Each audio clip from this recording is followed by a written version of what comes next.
예, 오늘은 계속해서 팔문과 구문을 공부하도록 하겠습니다. 먼저 창세기 1장 1절부터 마지막 절까지 쭉 읽으면 좋겠지만 좀 일부분만 낭독하도록 하겠습니다. 1절부터 5절까지 먼저 낭독합니다. 태초에 하나님이 천지를 창조하시니라. 땅이 혼돈하고 공허하며 흑암이 깊음 위에 있고 하나님의 신은 수면에 운행하시니라. 하나님이 가라사대 때 빛이 있으라 하심에 빛이 있었고 그 빛이 하나님의 보시기에 좋았더라. 하나님이 빛과 어둠을 나누사 빛을 낮이라 칭하시고 어둠을 밤이라 칭하시니라. 저녁이 되며 아침이 되니 이는 첫째 날이니라. 16절 이하도 보겠습니다. 26절부터입니다. 하나님이 가라사대 때 우리 형상을 따라 우리의 모양대로 우리가 사람을 만들고 그로 바다의 고기와 공중의 새와 육축과 온 땅과 땅에 기는 모든 것을 다스리게 하자 하시고, 하나님이 자기 형상 곧 하나님의 형상대로 사람을 창조하시되 남자와 여자를 창조하시고 하나님이 그들에게 복을 주시며 그들에게 이르시되 생육하고 번성하여 땅에 충만하라. 땅을 정복하라. 바다의 고기와 공중의 새와 땅에 움직이는 모든 생물을 다스리라 하시니라.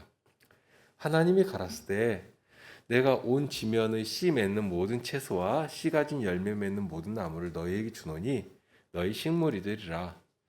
또 땅의 모든 짐승과 공중의 모든 새와 생명이 있어 땅에 기는 모든 것에게는 내가 모든 푸른 풀을 식물로 주노라 하시니 그대로 되니라.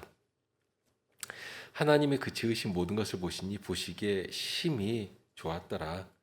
저녁이 되면 아침이 되니 이는 여섯째 날이니라. 예.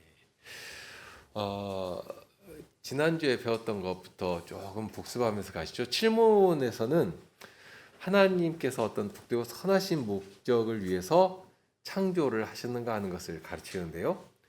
당연히 우리 인생들에 대해서는 어떤 영광된 일들을 위해서 지으셨는가 하는 것을 생각할 수 있게 됩니다. 그러니까 목적 없이 그냥 우연에 의해서 만들어진 존재가 아니라 정말 어떤 복되고 선하신 목적, 아주 귀한 목적을 위해서 사람을 만들어 놓으셨기 때문에 이렇게 사람이 어떤 존재인가 하는 것을 알기 위해서는 하나님의 뜻이 무엇인가, 하나님께서 바라시는 것이 무엇인가, 좀 달리 표현하면 하나님이 어떤 분이신가 하는 것을 바로 알 때에 사람이 어떤 존재인가를 바로 알게 됩니다. 왜 그런가 하면 오늘 읽은 말씀에서 나오는 것인데, 사람이 지어지기를 하나님의 형상으로 지어졌기 때문입니다. 칼빈의 말을 굳이 빌릴 필요도 없겠죠. 하나님이 어떠하심을 아는 것이 바로 사람이 어떤 존재인가 하는 것을 아는 것이고요. 사람이 어떤 존재인가를 바르게 알면 알수록 우리를 지으신 하나님이 어떤 분이신가 하는 것을 더 풍성하게 알아갈 수 있게 됩니다.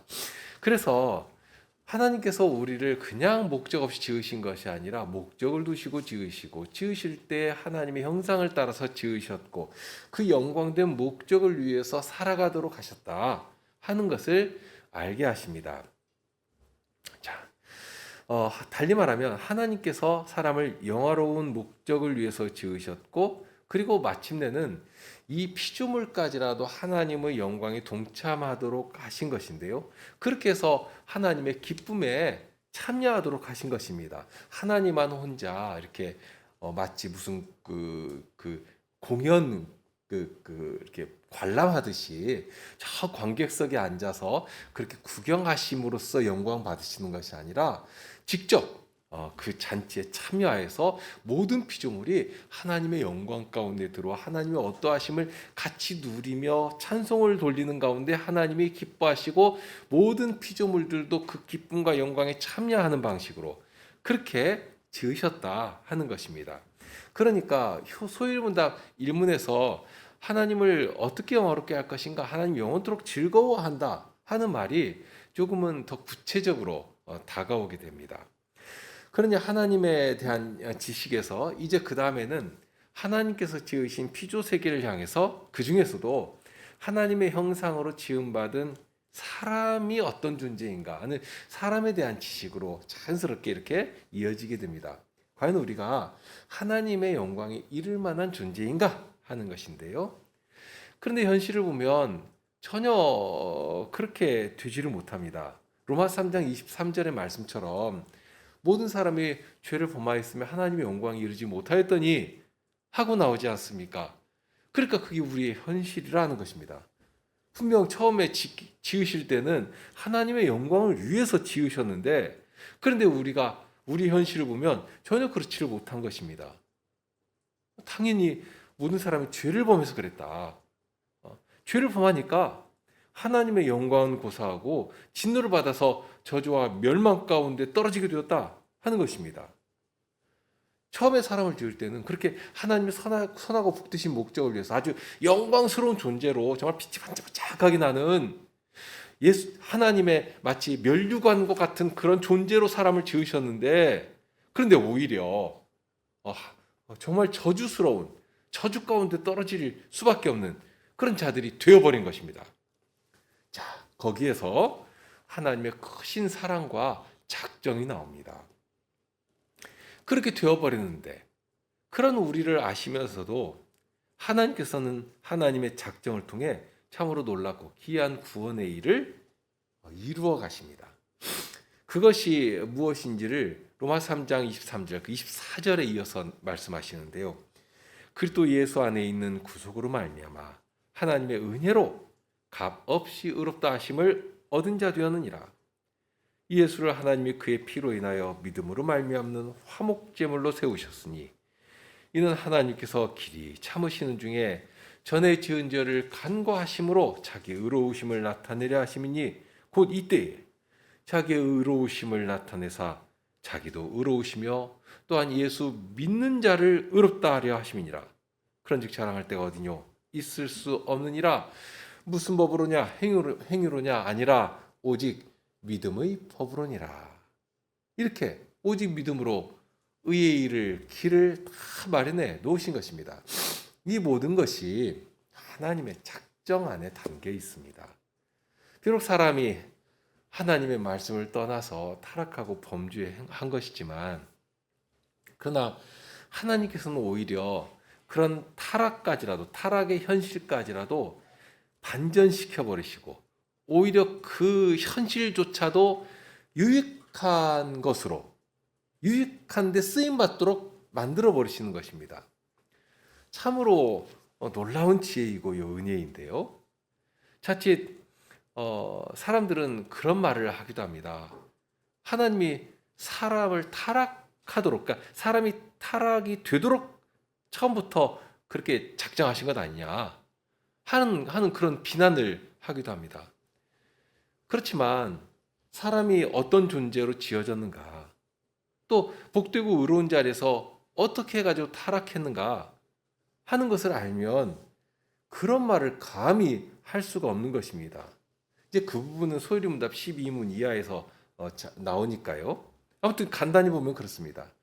하나님께서 사람을 얼마나 존귀한 존재로 만들어 놓으셨는가. 심지어는 하나님을 대적할 수 있는 그런 자존적이고 독립적인 존재로 사람을 지어 놓으셨다는 것입니다. 마치 말을 들을 수밖에 없는 기계처럼 만들어 놓으신 것이 아닙니다. 명령 딱 내리면 복종할 수밖에 없는 짐승이나 그런 피조물로 만들어 놓으신 것이 아니라는 것입니다.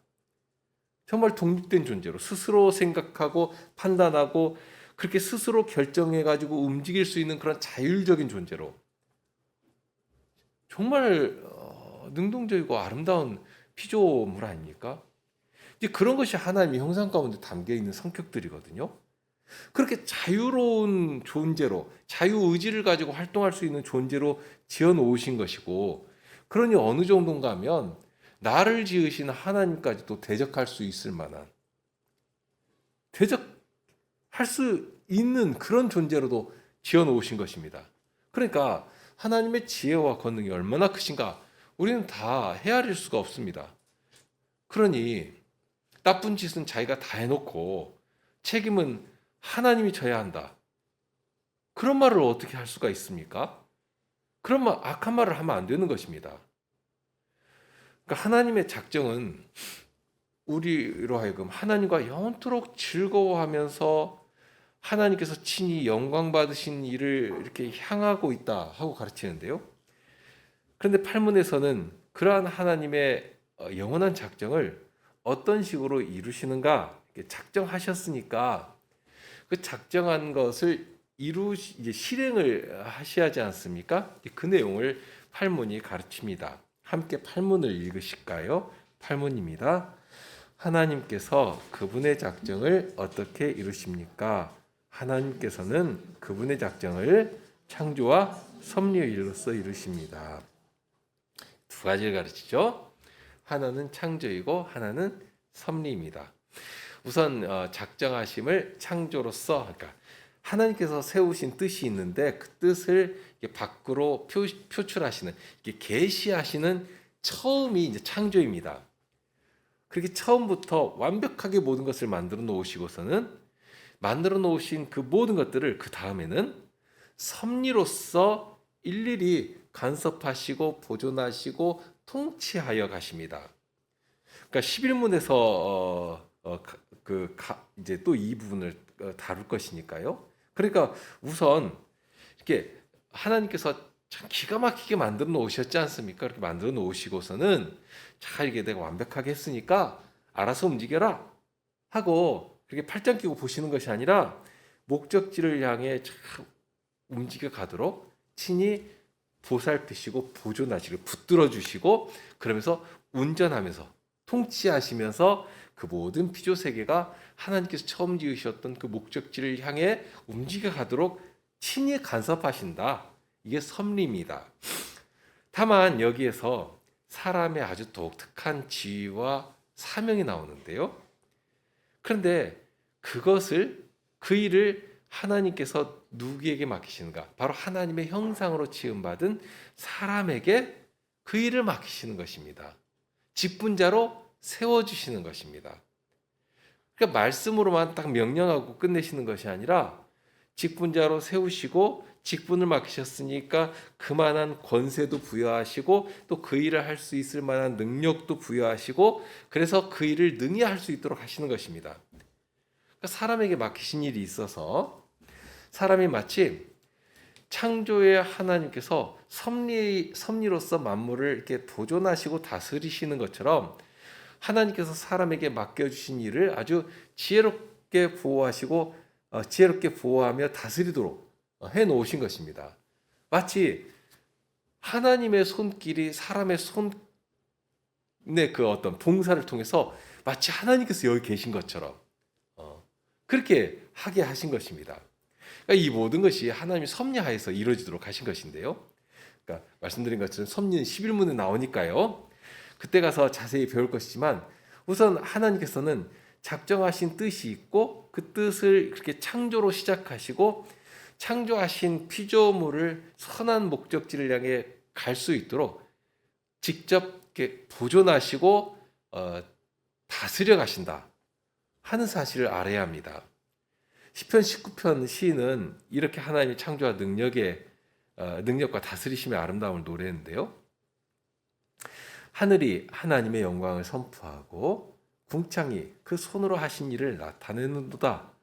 날은 날에게 말하고 밤은 밤에게 지식을 전하니 언어가 없고 들리는 소리도 없으나 그 소리가 온 땅에 통하고 그 말씀이 세계 끝까지 이르도다. 하나님의 해를 위하여 하늘의 장막을 베푸셨도다. 해는 그 방에서 나오는 신랑과 같고 그 길을 달리기 기뻐하는 장사 같아서 하늘 이 끝에서 나와서 하늘 저 끝까지 운행하며 그 온기에서 피하여 숨은 자 없도다.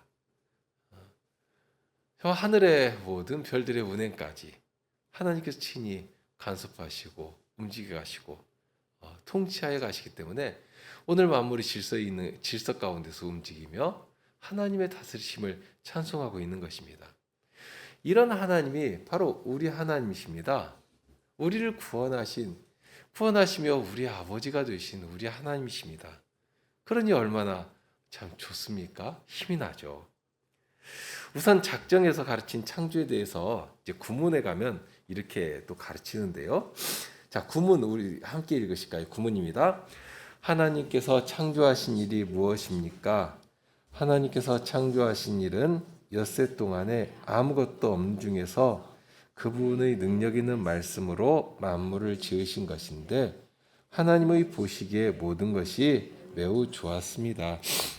자, 창조하신 일이 무엇이냐 하는 것을 가르칩니다. 사람들도 이 창조라는 말을 줄곧 사용합니다. 창조적인 생각, 창조적인 작품, 이런 것들, 이런 말들, 이렇게 창조적이라. 그러니까 그렇지만 이제 성경의 가르침처럼 사람이 이렇게 무엇인가를 이렇게 새롭게 발견하고 어떤 창출해내고 하는 것을 창조적이라고 할 수는 있겠지만 창조라는 말은 붙일 수가 없습니다. 해 아래 새 것이 없다고도 말씀하셨는데요. 창조적이니까 모방하고 발견하고 흉내내고 하는 것이고 그런 정도만 해도 대단히 훌륭하다. 정말 하나님께서 그렇게 자연 만물 가운데 담은 신비로우신 하나님의 지혜를 발견하도록 하셨으니까 그런 데서 무엇인가를 새롭게 발견하고 무엇인가를 응용하고 도용해서 새로운 것인가를 만들어내는 굉장히 훌륭한 일이죠. 하나님께서 목적하신 뜻을 이루는 일입니다. 그러니까 하나님의 작품을 탐구하면서 사람도 이렇게 창조적인 일을 할 수 있는데요.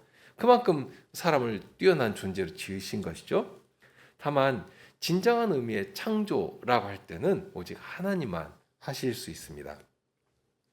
어떤 피조물도 심지어는 하늘의 천사장인 미가엘도 못하는 것이고요. 당연히 악한 자 사탄도 못하는 것입니다. 창조는 못합니다. 창조는 오직 하나님만 하실 수 있습니다. 자, 구문에 보면 처음 가르치는 것이 아무것도 없는 중에서 내셨다 하고 알립니다. 그리고 창조는 계속해서 또 하고 또 하고 하는 것이 아니고요. 오직 엿새 동안 하신 일이다 하는 사실도 거기 언급해 놓았습니다. 자칫 오늘도 창조의 일을 계속해서 하시는 것처럼 생각하는 사람들이 있는데요. 물론 하나님은 그 많은 능력이 있으십니다. 엿새만 딱 하고 멈추고 하실 것이 없이 필요하다면 지금도 창조하실 수가 있으시거든요. 그러나 하나님께서는 한번 그렇게 작정하신 일이기 때문에 엿새 동안 창조의 일을 모두 다 마치신 것입니다. 마무리하신 것입니다. 그러니까 그 이후로는 더 이상 창조하지 않으십니다. 언제까지 더 이상 하지 않으시는가? 둘째 아담을 통해서 새로운 구원의 일을 내시기까지는 하지 않으시거든요. 자, 그 부분은 또 다른 영역이니까요. 일단 처음 창조는 이렇게 엿새 동안 하시고요. 완결 지으셨다 한 사실을 분명히 가르치면서 그러면 무엇으로 창조를 하셨느냐 하는 부분을 알려주시는데요. 창조하실 때 그분의 능력 있는 말씀으로 하셨다 하고 가르칩니다. 요한복음 1장에 아주 분명하게 알려주시는 말씀이죠. 태초에 말씀이 계시니라 이 말씀이 하나님과 함께 계셨으니 이 말씀은 곧 하나님이시니라 그가 태초에 하나님과 함께 계셨고 만물이 그로 말미암아 지은 바 되었으니 지은 것이 하나도 그가 없이는 된 것이 없느니라. 말씀이 하나님과 함께 계신 영원전부터 함께 계신 이 말씀이 하나님의 뜻을 따라서 만물을 지으신 것입니다. 바울 사도는 이 신비에 대해 더 분명한 내용으로 가르칩니다. 고린도전서 8장 6절에 보면 그러나 우리에게는 한 하나님 곧 아버지가 계시니 만물이 그에게서 났고 우리도 그를 위하며 또한 한 주 예수 그리스도께서 계시니 만물이 그로 말미암고 우리도 그로 말미암았느니라. 한 분 하나님이신데 그분께서 만물을 내셨다. 우리도 그분으로 말미암아 나온 자들이다. 그런데 한 분 하나님께서 만물을 지으실 때 말씀이신 성자 예수 그리스도로 인하여서 그 일을 하신 것이다 하고 이게 같은 것으로 가르칩니다. 그러니까 만물을 지으신 말씀이신 그리스도께서 이제 이후로 우리를 새로운 피조물로 만드실 것인데요. 마치 처음 창조를 말씀이신 성자께서 모두 이렇게 창조해내신 것처럼 이제 우리도 그리스도 안에서 새로운 피조물로 새로운 생명을 가진 새로운 피조물로 지어져가는 비밀을 이 바울 사도가 가르쳐 주시는데요. 바로 처음 창조에 대해서 먼저 딱 선언하듯이 가르쳐 주면서 이렇게 예수 그리스도 안에서 이루어질 일에 대해서도 가르쳐 주는 것입니다. 이렇게 말씀이신 성자께서는 처음 창조만이 아니라 우리 안에 새로운 영을 창조하실 때도 친히 간섭하시고 직접 조성하셔서 바로 우리의 생명이 되시고 우리의 구주가 되시는 것입니다. 우리가 예수 그리스도 안에서만 이 일을 이룰 수가 있는데요. 참 위로가 되고 권세가 있는 말씀입니다. 어떻게 객관적인 외연의 현상으로 이렇게 툭 던져버리고 끝내시는 것이 아니라 이렇게 예수 그리스도 안에 새로운 피조물로 만드실 때는 예수 그리스도의 생명에 직접 연결되어 있는 존재로 우리를 만드셔서 우리를 통하여서 누구를 나타내시고 우리를 통하여서 친히 누가 영광을 받으시는가, 이게 어쩔 수 없이 직결되도록 만들어버리신 것입니다. 그러니 얼마나 귀한 일이지만 더불어서 우리에게 두신 하나님의 선하신 뜻이 얼마나 참 우리에게 감당할 수 없는 귀한 일인가, 이런 것도 생각하게 되죠. 자, 그러면 이제 창세기에서 가르치는 처음 창조의 장면으로 가보겠는데요.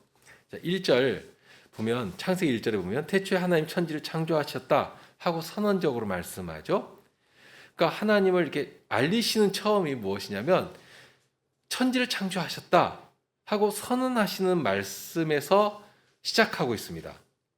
그러니까 여기서도 얼마 전에 수요일에 배운 것이지만 사람들은 하나님이 계시니 아니 계시니 막 그런 말부터 이렇게 하려고 할 것인데요. 그런데 하나님은 친히 행하신 일을 이렇게 알리심으로써, 이 계시 사건이죠. 이렇게 알리심으로써 하나님이 어떤 분이신가 하는 것을 알게 하십니다. 태초라고 했습니다. 이 태초라고 하는 말에 대해서 우리가 참 알 수 없는 신비이기도 하고 어려운 말인데요. 그러니까 하나님께서 창조 계시를 시작하시던 처음 장면을 가리킵니다. 그전은 오직 삼위 하나님만 계십니다. 시간도 없으니까 영원이라고 말할 것입니다. 그러니까 영원의 때에 하나님께서 말씀으로 천지를 창조하시고 비로소 물리적인 세계가 탁하니 존재하게 되었습니다. 그 전에는 오직 삼위 하나님의 영원한 교통만 있었습니다. 삼위 하나님 안에서 이루어지는 영원한 교통만 있었고, 그런데 그 교통만으로도 하나님은 능히 기쁨과 영광이 정말 충만하신 분입니다. 정말 가득하신 분입니다. 그런데 그런 하나님께서 삼위 안에서 이루어지는 의논을 통해서 아주 복되고 기이한 일을 이렇게 딱 작정하시고, 그리고 그 작정하신 일을 비로소 시작을 하시는데, 그 시작의 처음을 알리는 장면, 태초에 천지를 창조하셨다. 이게 딱 시작하시니까 비로소 만물이 시작되게 되었습니다. 그때 비로소 시간도 시작됩니다. 자연적인 기본 질서도 그때 확립되며 움직여 나갑니다. 다만 하늘과 땅을 창조하신 처음에는 아직 질서가 완전히 부여되지는 않았습니다. 혼돈하고 공허했습니다. 그러니까 무엇인가 아직 자리를 잡지 않은 것입니다. 오직 흑암이 깊음이 있습니다. 그러니까 그 끝을 알 수가 없는 그 깊음. 그러니까 우리가 발을 딛고 서 있는 이 땅이라고 하는 것은 아직 이때는 등장하지도 않습니다. 다만 이런 것들을 조성하는 아주 기본적인 어떤 물질들이 구성되어 있는 그 물리적인 공간이 탁 출현한 것입니다. 시공간이 형성이 된 것이지만 아직 거기에 온전한 질서가 부여되지 않았습니다. 다만 그렇다고 해서 그냥 질서도 없이 그냥 아무렇게나 흘러가도록 방치하신 것은 아닙니다. 친히 창조하신 모든 것을 처음부터 하나님께서 친히 붙들고 계시는데요. 그 표현이 1장 2절에 나옵니다. 하나님의 신은 수면에 운행하시니라. 이 첫 장면에서 삼위 하나님의 동역하심이 벌써 드러나고 있습니다. 요한복음에서는 말씀이신 성자 하나님의 사역에 집중되고 있는데요. 그런데 창세기 1장 처음 장면에서는 오히려 더 적극적으로 삼위 하나님의 동역하심이 쫙 드러나고 있거든요. 그러니까 하나님께서 이렇게 말씀으로 천지의 일을 창조의 일을 시작하시지 않습니까? 그러니까 말씀하시니까 비로소 존재하게 되었습니다. 그리고 만드신 물리적인 모든 것들을 친히 붙들어 주십니다. 아직 형체도 없고 질서도 없고 어떻게 보면 그냥 막 어떤 흐물거리거나 흘러내릴 것 같은 그런 공간과 물질 세계입니다. 그런데 그것을 친히 붙드시는데 누가 붙들고 계시는가? 여호와의 신께서. 그렇죠? 성신께서 친히 피조된 처음부터 모든 피조 세계를 딱 붙들고 계시는 것입니다. 수면에 운행하시니라 하는데요. 이 표현에 대해서는 이미 여러 차례 말씀드린 일이 있죠. 마치 독수리가 날개를 활짝 펴고서 물 위를 고요히 흐르듯 나르는 것처럼 주의 성신께서 날개로 모든 피조 세계를 감싸 안으시고 그 일을 운행하시면서 유지하시고 보존하신 것입니다. 성신께서 이렇게 창조의 시작부터 피조된 모든 것을 감싸 안아주시고 유지하여 주시고 보호하고 계신다 하는 장면을 가르쳐주고 있습니다. 그런 천지에 하나님께서는 가장 먼저 무엇을 창조하시는가? 첫날 창조하신 게 뭐죠? 빛이 있으라 하고 말씀하십니다. 자, 빛이라고 하는 것이 드디어 존재하게 됩니다. 그 전에는 흑암이 깊은 위에 있었으니까 어둠의 깊이가 얼마나 되는지 이건 측량할 수가 없었습니다. 그 광대함과 깊이라고 하는 것이 사람이 감히 다 상상도 못할 그런 내용들입니다. 그런 물리적인 공간에 빛이 있으라 하고 딱 명령하시니까 그런 어둠과 비교되는 찬란한 빛이 존재하게 되었습니다. 그래서 이 빛을 어둠과 구별하십니다. 그리고 빛이 있을 때를 낮이라고 하시고 어둠이 있을 때를 밤이라 하고 칭하십니다. 이렇게 빛까지 지으시고 빛과 어둠을 나누시고서 낮과 밤을 구별하십니다. 이렇게 되니까 시간의 흐름이 규정되어 있죠. 비로소 저녁이 되고 아침이 되니 첫째 날이라고 하십니다. 여기에서 방금 말씀드린 것처럼 시간의 질서가 확립되고 시간의 질서에 따라서 만물이 움직여가는 것을 보게 됩니다. 날의 개념? 시간이 있으니까 날이 그 계산이 될 것 아닙니까? 그렇게 가장 기본적인 우리도 현재로서는 그 시간이라고 하는 것이 절대 기준으로 되어 있는데요. 그럼 가장 기본적인 재료를 내시면서 질서들을 부여하시고 그렇게 첫째 날이 지나갑니다. 이어서 둘째 날에는 궁창을 만드십니다. 어떤 물리적인 공간을 펼쳐 놓으신 다음에 거기 구획을 쫙 나누시고서는 궁창 위의 물과 궁창 아래 물로 나누십니다. 여기 언급하신 물 또한 우리가 생각하는 H2O 이런 개념 또는 바다 개념 이것과는 같다고 반드시 동일하다 하고 볼 수는 없습니다. 왜 그런가 하면 지구상에 있는 어떤 그 강이나 물이나 바다나 이런 것은 셋째 날에 형성되니까 그렇습니다. 아무튼 이제 둘째 날은 궁창을 중심으로 해서 물을 위로 그리고 아래로 나누시면서 그 사이를 드러내십니다. 이렇게 그런 다음에 셋째 날에 드디어 우리가 사는 땅의 형체가 드러나거든요. 궁창 위와 아래를 이렇게 나누셨는데요. 그런데 이제 셋째 날에는 궁창 아래 물에 대한 것입니다. 궁창 아래에 있는 물을 한 곳으로 다 모으십니다. 그러니까 자연스럽게 물이 모이면 묻이 드러나게 되겠죠. 그리고 그 드러난 땅에 각종 식물을 내십니다. 땅에게 딱 명하십니다. 식물을 내라 하고 명하시니까 땅이 하나님의 명령에 순종해가지고 각종 식물을 냅니다. 이렇게 셋째 날이 됩니다. 그리고 넷째 날은 무엇이 조성되는가? 넷째 날에는 하늘이 아름답게 꾸며집니다. 하늘에 태양과 달과 수많은 별들을 이렇게 달아 놓으십니다.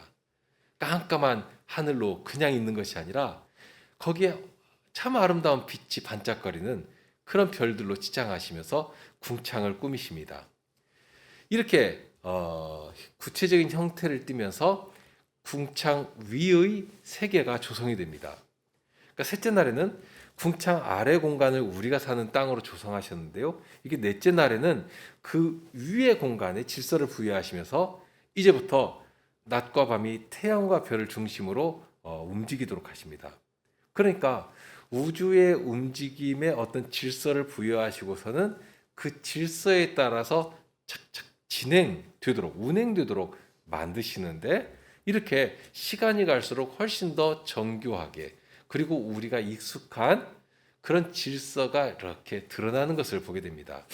이제 다섯째 날에도 요거 다섯째 날에는 먼저 새들을 지으십니다. 그리고서는 이 셋째 날 만드신 그 바다의 물에 각종 물고기와 그 안에 생물들을 다니도록 하십니다. 그 일도 있으라 하고 명하시니까 하나님이 만드신 어떤 무기질적인 세계 안에 이 유기체의 존재, 유기적인 생명들이 비로소 나고 활동하며 살아 움직이게 되었습니다. 넷째 날에도 그랬지만 식물들을 향해서, 그리고 다섯째 날에는 새들과 수중 생물들을 향해서 아주 귀하고 복된 명령을 하나님께서 또 내시는데요. 그냥 단순히 내라 하고서 이제 막 살아 움직이니까 됐다 하고 하시는 것이 아니라, 이렇게 살아있는 존재에 대해서는 하나님께서 특별한 명령을 또 하나 내십니다. 무엇인가 하면 식물들을 향해서는 각기 종류대로 씨 가진 열매 맺는 과목을 내라 하고 명하시는데요. 그리고 셋째 날에 그렇게 내셨죠. 그리고 다섯째 날에는 이제 동물들을 향해서 동일한 명령을 하십니다. 생육하고 번성하여 땅에 충만하라 하고 명하십니다. 이렇게 해서 지구상의 모든 생명들을 향해 생육하고 번성하도록 명하시고 복되게 만들어 가시는 것을 보게 됩니다. 이제 마지막 날 여섯째 날이 되었습니다. 여섯째 날에 하나님께서는 먼저 땅의 육축과 지상 생물들을 종류대로 내십니다. 그렇게 되니까 이제 식물도, 바다의 물고기도, 그리고 땅의 동물도, 이제 모든 것을 다 조성하시게 된 거죠. 지구상에 필요한 것들을 다 마련해 놓으신 것입니다. 그 다음에 이렇게 모든 걸 다 구비해 놓으신 다음에 마지막에 드디어 사람을 만드시죠. 그러면서 이제 사람을 만드실 땐 다른 모든 피조물과 큰 차이가 나도록 만드시는데요. 66절에 보면 하나님이 가라사대 때 우리 형상을 따라 우리의 모양대로 우리가 사람을 만들고 그로 바다의 고기와 공중의 새와 육축과 온 땅과 땅에 기는 모든 것을 다스리게 하자 하시고, 하나님이 자기 형상 곧 하나님의 형상대로 사람을 창조하시되 남자와 여자를 창조하시고 하셨습니다. 참 독특한 표현이기도 한데, 하나님의 형상대로 창조하시는데 남자와 여자로 만드셨습니다. 그렇게 되니까 마치 한 분 하나님께서 삼위로 계신 것처럼 사람도 한 사람인데 남자와 여자로 존재하도록, 그렇게 삼위 하나님과 유사한 본질을 가지도록 해놓으신 것입니다. 그러면서 그렇게 남자와 여자로 지으신 목적이 또 26절에 나오죠. 생육하고 번성하여 모든 것을 다스리도록 하시는 데 있습니다. 그렇게 이제 처음에 삼위 하나님께서 그 영원한 그 교제 가운데, 사귐 가운데 의논을 하시고 앞에 생물들과 유사하면서도 차별이 되는 명령을 이 하나님의 형상을 따라 지으신 사람에게 직접 내리시는데요. 그 명령을 내리신 내용이 28절입니다. 하나님이 그들에게 복을 주시며 그들에게 이르시되 생육하고 번성하여 땅에 충만하라. 땅을 정복하라. 바다의 고기와 공중의 새와 땅에 움직이는 모든 생물을 다스리라 하시니라. 그러니까 하나님께서 바라시는 선하고 영원하신 작정을 바로 이 사람들, 하나님의 형상으로 지음받은 이 사람들을 통해서 이루기를 바라고 계시다 하는 것을 이 말씀에서 알게 됩니다. 다른 생물들을 향해서는, 식물이든지 동물이든지 물고기든지 다른 생물들을 향해서는 생육하고 번성해라, 땅에 충만, 거기까지가 끝입니다. 그게 명령 내리시고 끝이거든요. 그런데 사람에게는 더 나아가서 하나님께서 지으신 그 피조물들을 정복하고 모든 생물들을 다스려라 하는 명령을 더하여 내리십니다. 이 다스림의 권위는 오직 하나님께만 있는 것인데요. 그런데 그 권위를 사람에게 부여하시면서 그 일을 이 사람이 하도록 하신 것입니다. 그러니까 만물을 다스리는 일을 하나님께서 직접 하시는 것이 아니라 하나님의 형상으로 지어 놓으신 사람을 통해서 하실 뜻을 처음부터 태초부터 이렇게 분명하게 밝혀 놓으신 것입니다. 사람은 이렇게 하나님의 영광을 온 땅에 펼쳐낼 하나님의 형상으로 이 땅에 나게 되었습니다. 이 명령은 오늘 우리에게도 여전히 남아있는 것이거든요. 우리에게 이 땅을 맡기시고 이제 새롭게 된 피조물로서 정말 다시 회복된 예수 그리스도의 그 사람으로서 이 명령을 오늘날 우리는 수행해 나가야 되는 것인데요. 자, 이렇게 하나님께서 첫째 날부터 하나씩 하나씩 지으실 때마다 모든 것들이 아주 흡족하고 기뻤습니다. 첫째 날에 무엇인가 자리 잡히지 않았고 혼동스러운 것처럼 보이는 그런 때라도 하나님께서 작정하셨던 대로 하루의 일과를 다 마치셨기 때문에 그 자체로 보기에 참 좋으셨습니다. 그렇게 보시기에 좋도록 다 창조하셨는데 마지막 사람까지 지으시고는 정말로 모든 것이 흡족하고 모두 마음에 드셨습니다. 그래서 거기에 심히 좋았더라 하고 말씀하시는데요. 그러니까 사람도 좋고 하늘과 땅의 모든 피조물도 참 흡족해 하실 만큼 완전하고 기뻐하실 만큼 그렇게 정말 흠 하나 없이 틈 하나 없이 부족한 것 하나 없이 그렇게 지으신 것입니다. 이제 하나님께서는 기쁨 중에 영광 받으실 일만 남았습니다. 그렇게 여섯째 날이 마무리되면서 안식에 들어가시는데요. 하나님의 형상으로 지으신 사람을 통해 만물이 피조세계 안에서 아주 질서 있게 움직이고 발전하고 생물들 또한 생육하고 번성하고 하나님께서 지으신 땅에 가득해질 것을 기대하실 만큼 그렇게 된 것입니다. 그리고 마지막에 하신 말씀, 그 지으신 모든 것을 보시니 보시기에 심히 좋았더라 하신 이 말씀은 오늘 우리에게도 생각하도록 하시는 것이 있습니다. 무척이나 좋으셨던 그 모든 것이 무엇 때문에 어그러지고 파괴되어 버렸는가? 그런데 그런 자리에서 예수님을 통해 우리를 새롭게 하시지 않습니까? 새롭게 하시면서 우리에게 어떤 기대를 하고 계시는가? 어떤 회복을 바라고 계신 것인가? 하는 것을 생각하도록 하시는 것입니다. 그러니까 사도를 통해서 이런 원대한 미래를 바라보도록 가르쳐 주신 말씀이 있습니다. 바로 그 말씀을 읽고서 마치겠는데요. 고린도후서 5장 17절입니다. 17절 이하입니다. 그런즉 누구든지 그리스도 안에 있으면 새로운 피조물이라 이전 것은 지나갔으니 보라 새 것이 되었도다. 모든 것이 하나님께로 났나니 저가 그리스도로 말미암아 우리를 자기와 화목하게 하시고 또 우리에게 화목하게 하는 직책을 주셨으니 이는 하나님께서 그리스도 안에 계시사 세상을 자기와 화목하게 하시고 저희의 죄를 저희에게 돌리지 아니하시고 화목하게 하는 말씀을 우리에게 부탁하셨느니라. 화목하게 하는 말씀을 우리에게 부탁하시면서 이 직책, 정말 파괴되고 망가져버린 그 모든 것들을 다시 회복하도록 하는 그런 귀한 직책을 우리에게 맡겨주신 것입니다. 참 감사하고 한편으로는 이거 어떻게 우리가 감당할 수 있을까 하는 그런 참 부담이라고 해야 될까요? 그렇지만 얼마나 참 귀하고 복된 일입니까?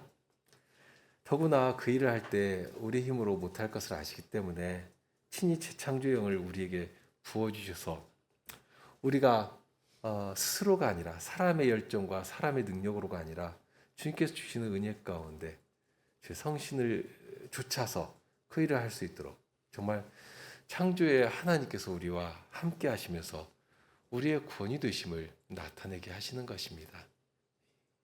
예, 오늘 여기서 멈추시죠. 기도하시겠습니다.